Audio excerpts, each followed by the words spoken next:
రాజన్న సిరిసిల్ల జిల్లా దివ్యాంగ సమితి అధ్యక్షునిగా నా మీద నమ్మకం ఉంచి నన్ను ఎన్నుకున్నందుకు ప్రతి ఒక్క దివ్యాంగ సోదరునికి నా ప్రత్యేక కృతజ్ఞతలు.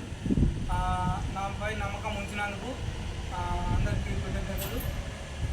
ఈ నమ్మకాన్ని వమ్ము కాకుండా నేను వికలాంగుల సమస్యలను తీర్చడానికి ప్రభుత్వంపై అనుక్షణం పనిచేస్తానని అనుకుంటున్నాను.